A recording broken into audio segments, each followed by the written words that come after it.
Washington Journal continues. And we're joined by Timothy Frye, who's professor of post-Soviet foreign policy at Columbia University in New York City. He's also the author of several books on Russia and Russian leadership. His most recent is Weak Strongman: The Limits of Power in Putin's Russia. You've obviously, Timothy Frye, been studying Vladimir Putin for some time. How would you characterize his current leadership? Well, the invasion of Ukraine marks a very different strategy for President Putin. In past conflicts around Crimea, Georgia, Syria, he'd been much more driven by events. He was much more opportunistic, taking advantages of what the situation would give him. There was always a precipitating event that led him to introduce troops. The decision to invade Ukraine is far different. There's no precipitating event. The action was planned and telegraphed much in advance, and the scope and scale of the actions are so much greater than its past behavior. So I think we can look at the decision to use force in Ukraine really as a departure from past practice. Well, given the Vladimir Putin's view on Ukraine, we've talked about this with our viewers a number of times. Was it a fait accompli to have happen? Did it matter whether President Biden was in there or President Trump? Was this a piece of Vladimir Putin's foreign policy that he needed to accomplish? I think when historians write this conflict and when political scientists analyze it, they're going to overestimate the extent to which this was inevitable. And much seems inevitable in retrospect. But it's at the same time, I think we're all surprised by the invasion. Certainly, many Russians are shocked by the invasion. They did not expect this. Putin did not expect Ukrainian resistance to be so strong. He was surprised by how the West reacted. And I think that we need to recognize that this was a voluntary decision by a single individual, taken with consultation from likely just a subset of about the dozen or so people on the Security Council in Russia. We should also remember that the reasons that politicians give for why they do things are often not the real reasons. Part of the reason why Putin has made this claim that Ukrainians and Russians are one people is because I think he does believe that. It's not a view that's widely held by Russians, and it's certainly not a view held by Ukrainians, but it's also an instrumental view that he tries to use because he thinks it's politically palatable. So I don't think the Western alliance has always been strong, even under President Trump, that there would be great consequences for an invasion of Ukraine. So I think this was more driven by a single individual and by domestic politics in Russia than by the West's actions. Knowing what you know about Vladimir Putin and his history, do you think he has gamed this out beyond a potential eventual conquest of Ukraine? Well, leaders often are quite optimistic about what they can accomplish during war. And this is not unique to Putin. I think the rush to Kiev strategy, I think he was very confident in. They didn't introduce their full set of troops the way they might have if they expected greater resistance. And I think he's very surprised by that the Zelensky government in Kiev did not flee, that they decided to stand and fight. He also seems to have this odd notion that there is some fifth column within Ukraine that's just waiting to be liberated. And this goes back to 2014 as well, where again, he misread Ukrainian public opinion, and there was very little support for the Russian intervention in eastern Ukraine. So I think he's really misread the situation, and part of that is just the general optimism that politicians have when they go to war. Part of it is also likely due to the fact that he's very isolated. He sees a very small number of people on a regular basis. For people outside of that inner circle, they have to wait 14 days in quarantine before they meet with him due to his fear of catching COVID. I think all of these reasons suggest that President Putin has really misread the Ukrainian situation. I want to invite our listeners and viewers in on the conversation with Timothy Frye. The lines are for Democrats, 202-748-8000, Republicans, 202-748-8001, and Independents and others, 202-748-8002. And as you do, I'll direct your interest to a recent piece by our guest in Foreign Affairs at foreignaffairs.com. The headline of that is Putin's War at Home, How Conflict in Ukraine Complicates His Balancing Act. And Timothy Frye, in that, you wrote this, quote, for almost 2 decades, Putin deftly balanced the dual threats that confront all autocrats, coups from other elites and protests from the masses. A booming economy in the first decade of this century allowed him to consolidate power, and his successful annexation of Crimea in 2014 ensured his place in Russian history. Yet, as the warm glow of his Crimea success faded, Putin has struggled to find a narrative to legitimate his rule. What did that warm glow, when you say a warm glow, what do you mean by that? What did that provide for Vladimir Putin? So after the annexation of Crimea, President Putin's approval ratings jumped from the mid-60s to the mid-80s. And this allowed him a 4-year period where he continued to rely on repression, certainly, but he could also rely on the genuine support of a large section of the population. I think what's changed, though, is economic growth has been stagnant for a decade. The foreign policy success of the annexation of Crimea at home has worn off. There's a great deal of Putin fatigue within Russia. He's been in power for 22 years, and people, don't expect, great initiatives or a new direction for the country from him. Propaganda doesn't seem to be working as well as many Russians are going away from state television towards social media to get their news.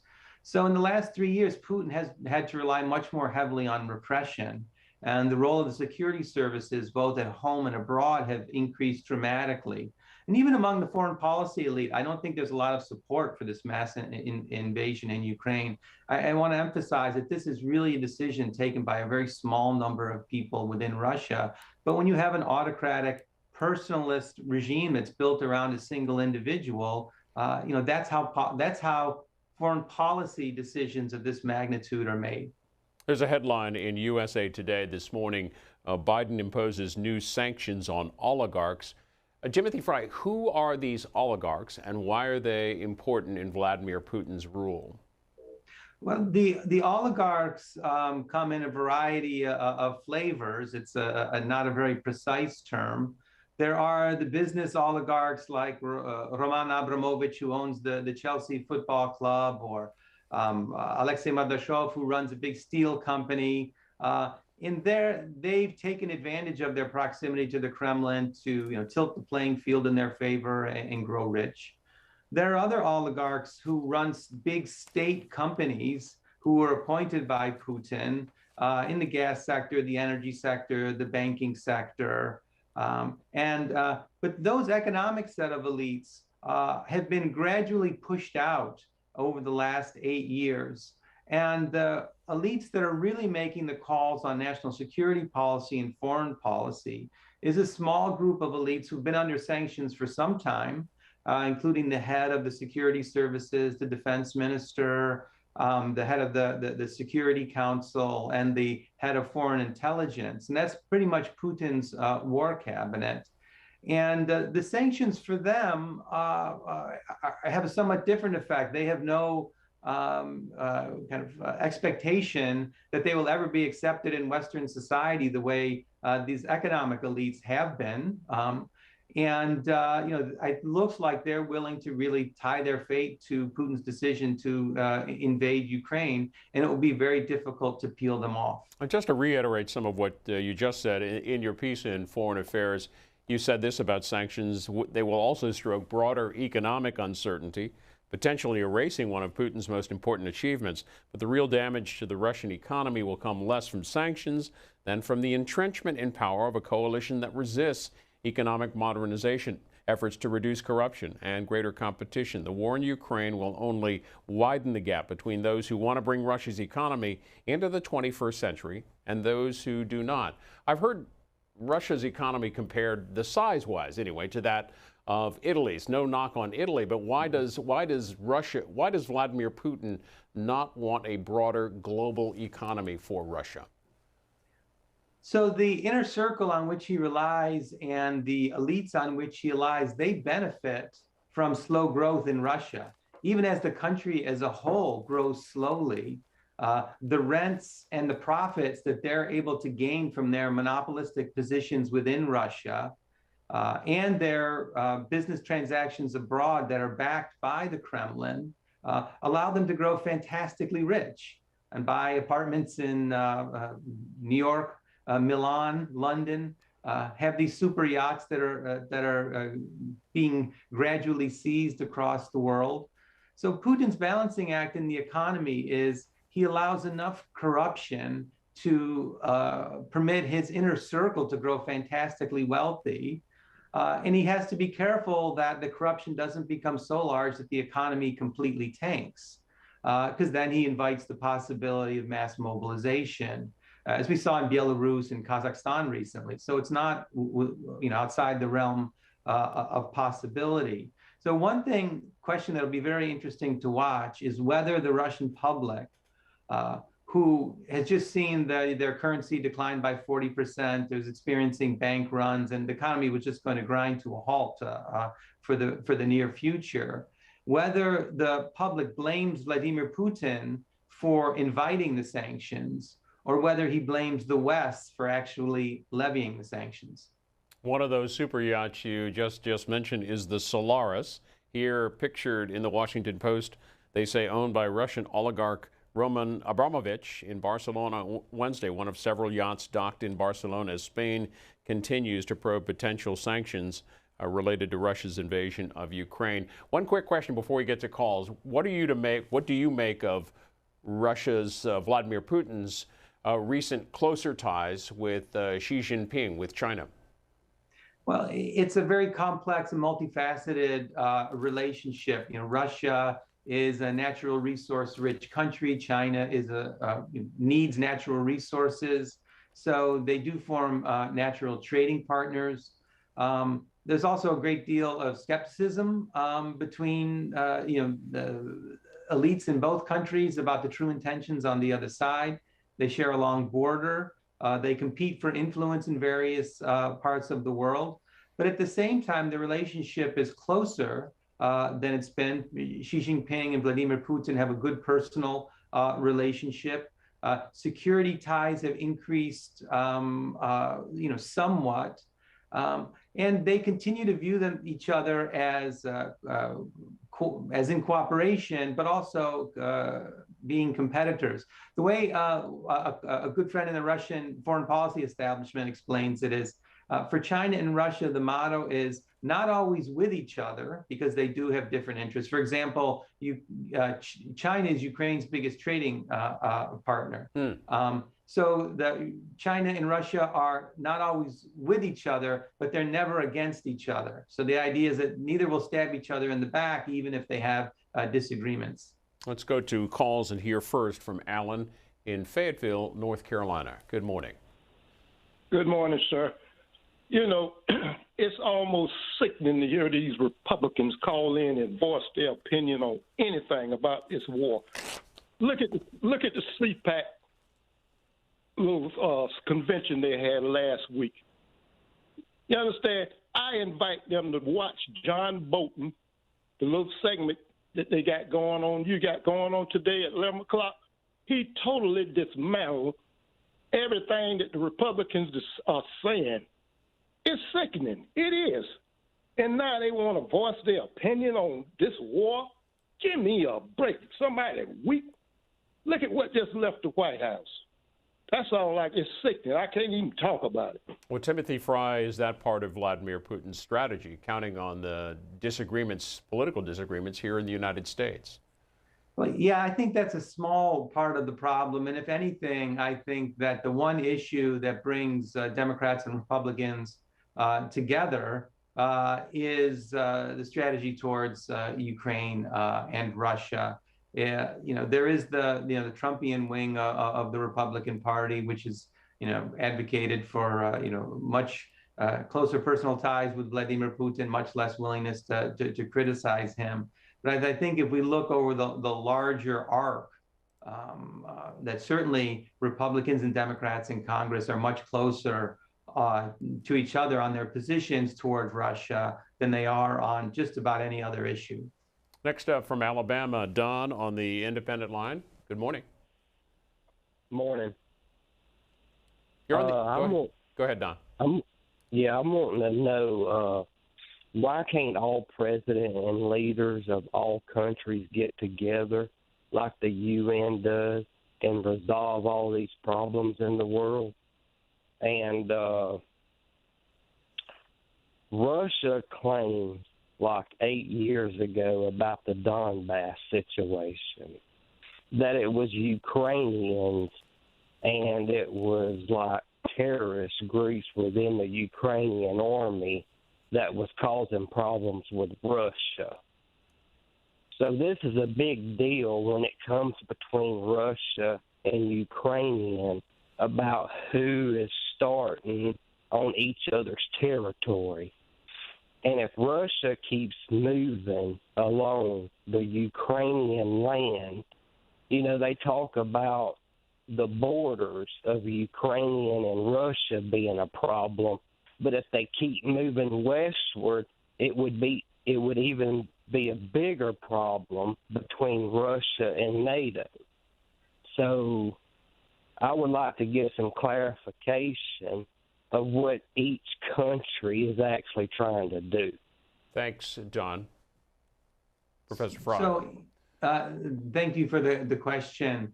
I think Vladimir Putin is driven by the idea that Ukrainians or Russians, and Belarusians for that matter, are all one people, and that if you are one people, you should have one government.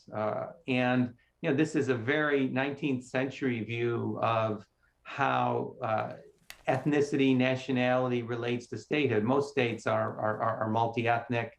If you look at African countries, for example, they're very ethnically heterogeneous. The United States is a very ethnically heterogeneous country.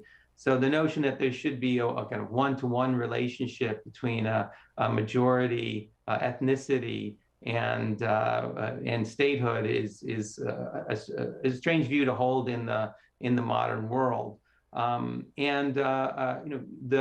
important thing here to remember is that territorial sovereignty and the recognition of international borders are just bedrock ideas of the international system. And once those ideas are violated, if borders and national sovereignty becomes up for grabs, we really invite countries to take matters into their own hands and resolve their political differences using military force.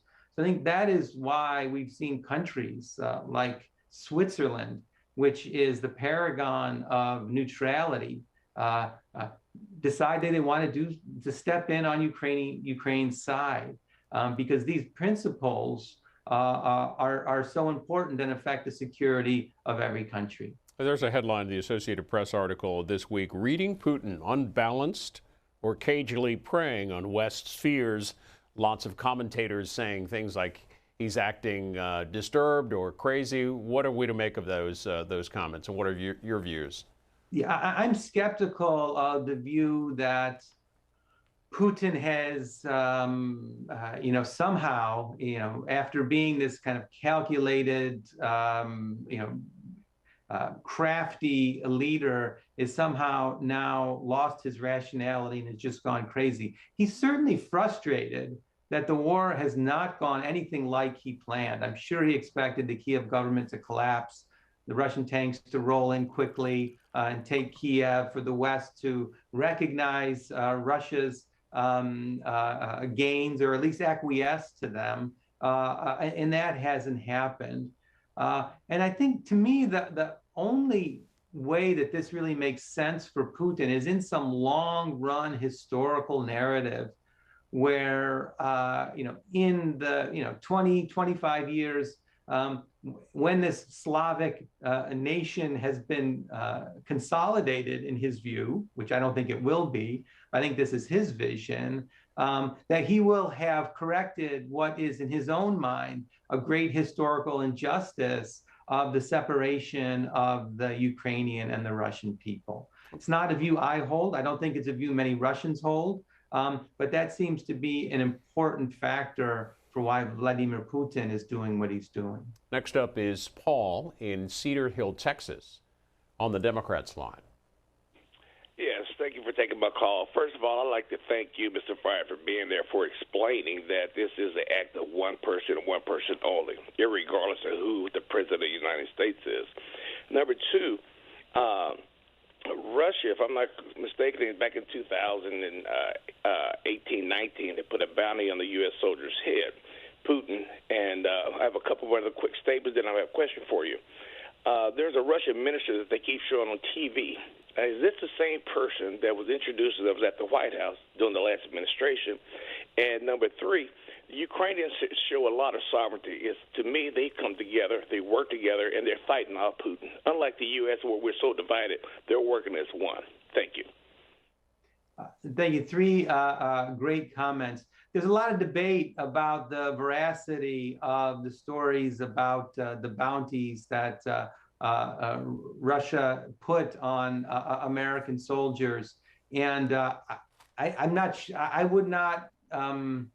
I have a very uncertain mind about it. I don't really know how to weigh that kind of evidence. Your second point about, I believe, Foreign Minister Lavrov is, Russia's foreign minister. He meets regularly with foreign officials. He is the one that Trump had that famous meeting with in the White House. But Minister Lavrov has been around for more than 20 years, and he meets regularly with Democrats and Republican presidents. So it's not unusual. Recently, he gave a speech in Europe to a multinational forum, and the delegates for the European states just completely walked out on him. So I think his credibility abroad is really in tatters. And to be honest, at home, he's not a very big player in Russian politics. He's often the last person to know about Russia's foreign policy intentions, because most decisions are made by this very small group of individuals. Let's hear from Daryl in Caldwell, Idaho. Independent line. Go ahead. Yes, how you doing there, Mr. Frye? You're from the Columbia University, and I studied the scriptures, and the scriptures have tons of warning about human beings, one of them being professing themselves to be wise, they become fools. And here I am watching Dish. Daryl? I'm watching watching Dish, and Dish is right now taking RT off of the air just this morning. And I'm sitting there thinking, you know what? Everybody's talking about Putin, and everybody's talking about Black Lives Matter, and everybody's talking about all these things. And yet, in reality, we should be happy we're alive. You only get a third of your existence is sleeping. So when you're 90 years old, you've only been awake for 60 years. And we're all trying to figure stuff out. And the scripture says eventually, because we got the nuclear weapons and that, humanity is going to be stupid enough, we're going to use them. Well, on his point about RT, we talked about this morning, that they have shut down operations apparently here in the United States. Were they really an arm of propaganda arm of the Kremlin? Yes, and explicitly so. President Putin has made it clear that RT, previously Russia Today, was specifically created to balance what he saw as biased news coverage from the West. It's funded by the Russian state, and people who study the content on RT have just documented so many biases. For example, it's such an they have so little credibility. I am occasionally asked to appear on RT, and I've never done that for that reason. So I think the more important issue about the closing of press is in Russia, where the very few independent voices, TV Rain and Echo Moscow, a radio station, and several other newspapers were just closed yesterday. So the information space in Russia is even more dominated by the state now, and Russians will have difficulty getting news from Russian sources that are independent from the state. Now, that doesn't mean that Russians are cut off from the world. They watch YouTube. They are active on social media. They have friends and family and relatives in Ukraine with whom they may be in contact. And we live in a world where information is hard to contain. So even as the Russian government tries to censor what is available to most Russians, I think that'll be a difficult task. And Russians who actually want to know what's going on in the outside world with some effort should be able to do so. What was the significance of Vladimir Putin putting Russia's nuclear forces on a heightened alert? Well, people debate the extent of the seriousness of this threat. Given the consequences, I think it is important to take it seriously. Most military people who I've heard on this topic suggest that this is still early days in what we haven't really reached the point yet where nuclear weapons are really part of the bargaining strategy of either side, and we'll have to wait and see. This is an advantage that the Kremlin has, is their military power in the region, and they also want to use their threats of nuclear weapons to try to keep NATO guessing and to keep NATO at bay. But I don't think that Putin's mention of the possibility of the conflict going nuclear is really what's driving NATO's strategy at the moment. I think the strategy is really driven by the facts on the ground in Ukraine. Our guest is Timothy Frye. He is a Columbia University professor of post-Soviet foreign policy. And among his books, his latest book is Weak Strong Men: The Limits of Power in Putin's Russia. About 15 more minutes with Timothy Frye. Welcome your comments at 202-748-8000. For Democrats, 202-748-8001. That's Republicans, and for all others, 202-748-8002. And we'll go to the independent line next and hear from Che in Baltimore. Hello. Yes, hi, good morning. Thank you for taking my call.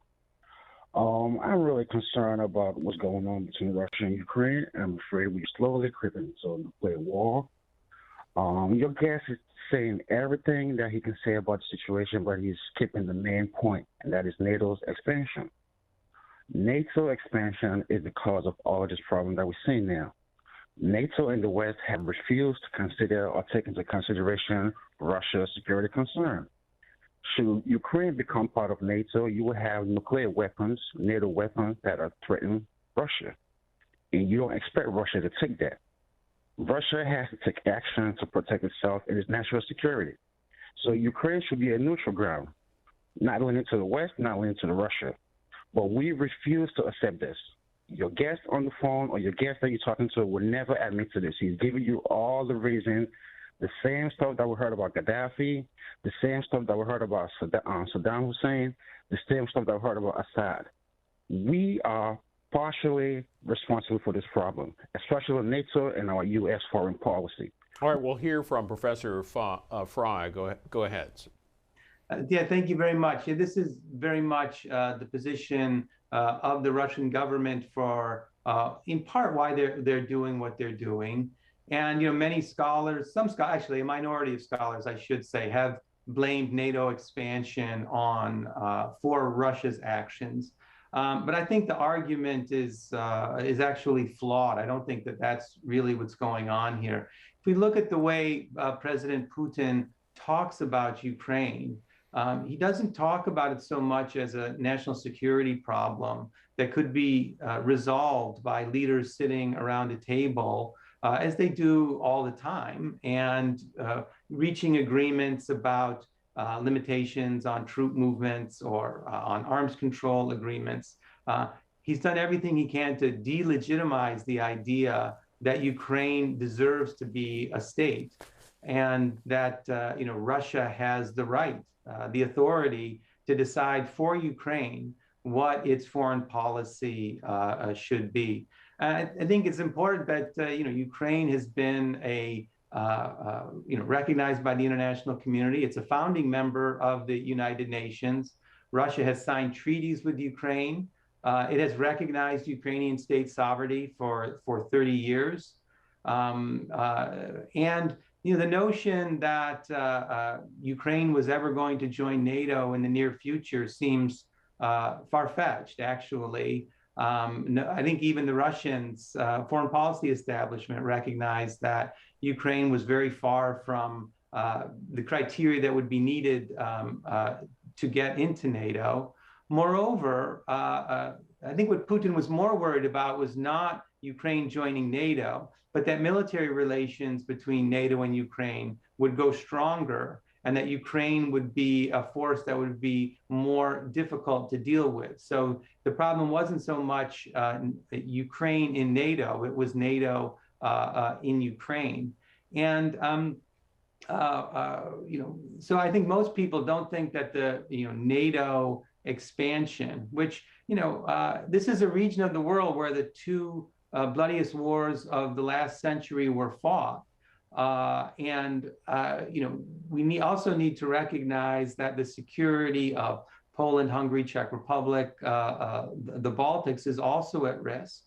So one way to think about NATO expansion is this was a way to guarantee the security of many countries within Eastern Europe. And also the idea that countries should be able to choose which military alliances they would like to join, I think is a principle that's worth upholding. If we look at the United Nations vote from earlier this week, where only 5 states decided to vote against the condemnation of Russia's invasion of Ukraine, I think that suggests that the blame really lies on Russia rather than on the West. And the West has made mistakes. There's no doubt about that. But I think most of the blame here really has to lie in Russia. And what do you read into Moldova's request yesterday, neighboring Moldova, to join the EU? Yeah, and the EU is a different organization. It doesn't have a military component. And Ukraine and Moldova are still far from the normal criteria that would usually be associated with granting a country EU status. And I think the EU will look favorably on Moldova's application, as they did with Ukraine's, to begin the process. This is more a symbolic move to show solidarity with Ukraine and with Moldova, given that they still have a long way to go, particularly Ukraine with the war taking place there, before anything resembling EU membership becomes part of the conversation. Next up is Vicki in Kernersville, North Carolina, on the Democrats line. Yes, good morning. Thank you for taking my call. I wondered where you think our tipping point will be in terms of the growing nuclear threat. And I say this based on the rhetoric shortly after the invasion of Ukraine, the fact that there's been a fight and fire in a nuclear plant just in the last 24 hours with a takeover by Russia in a nuclear power plant. And the fact that, at least my belief, not a fact, but my belief that engaging diplomacy with Russia has been totally disingenuous.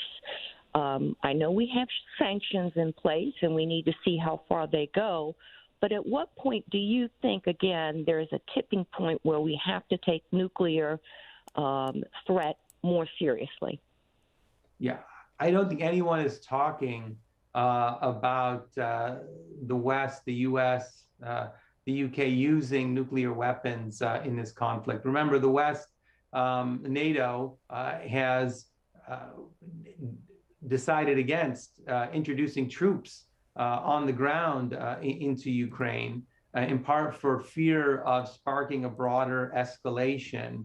So, I think that would be a much more pressing concern in the short run, is the possibility that as NATO begins to arm a Ukrainian insurgency by transporting weapons from, say, Poland, will the Russians allow that to happen, particularly if the staging areas are in Poland and the weapons are being brought across the border?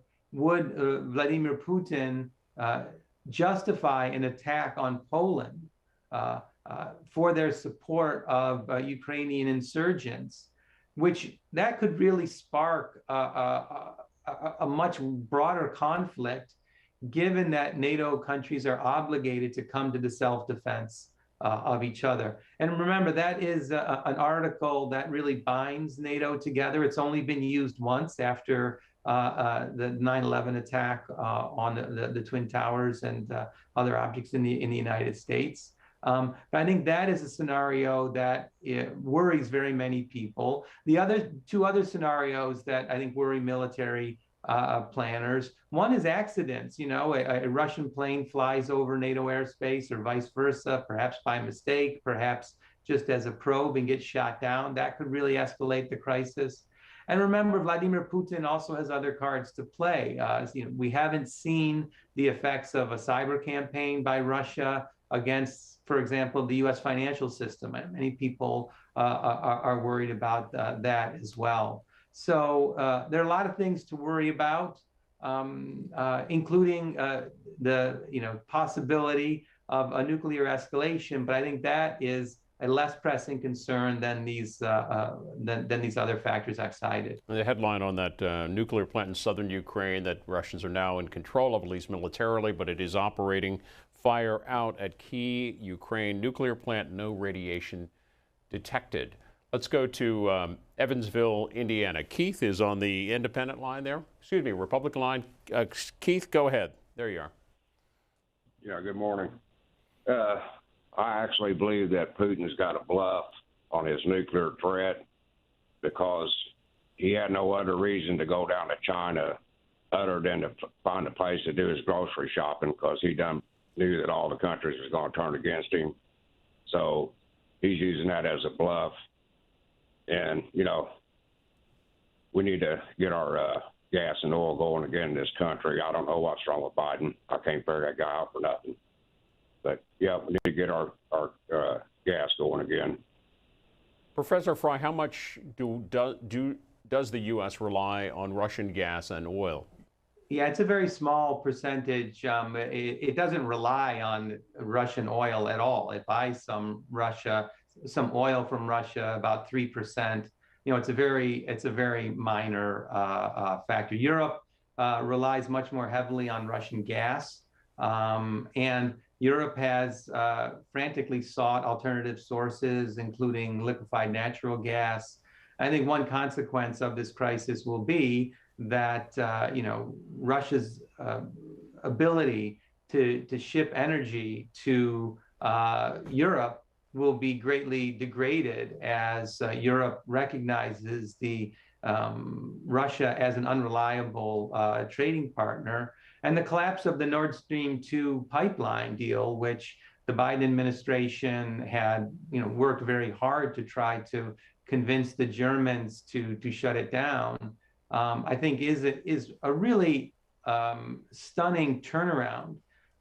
Remember, Germany has great historical responsibility in this region, given its role in World War I and World War II.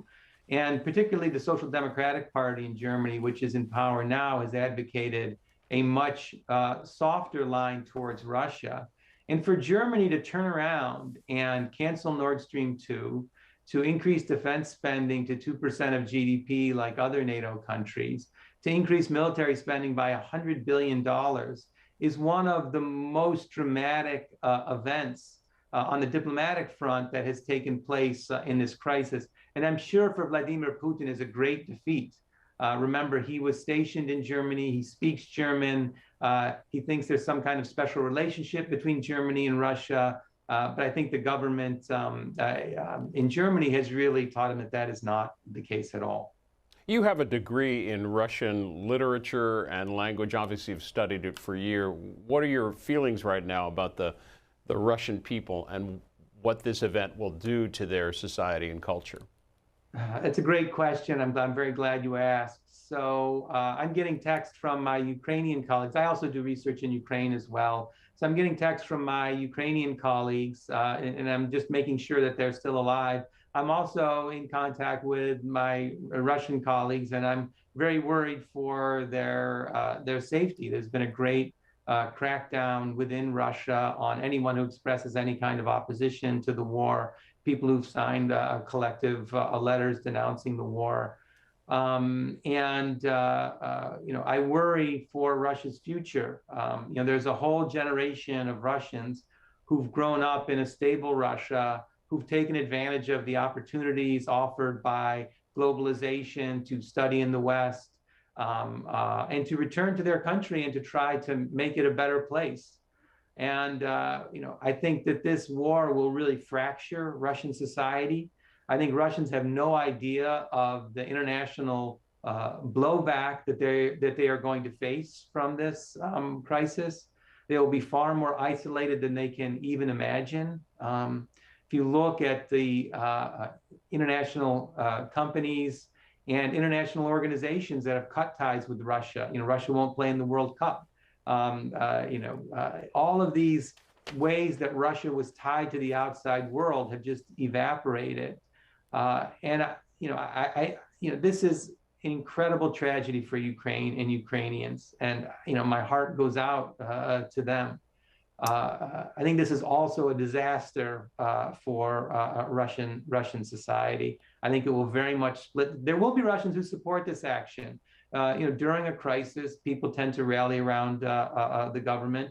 Putin has been a relatively popular politician, and he's an autocrat, so he doesn't need 50% plus one. He just needs enough portion of the population to go along with him to stay in power. But I think the consequences for Russia and Russia's future are really grave. Timothy Frye's most recent book is Weak Strongmen, The Limits of Power in Putin's Russia. He's with Columbia University. Professor Frye, thanks for being with us this morning. Thank you very much, and I appreciate all the questions. And after the break here on Washington Journal, we will take a closer look at what constitutes a war crime, both in this war, the Russia-Ukraine war, and historically with David Bosco. He is an expert on international justice at Indiana University. That's coming up.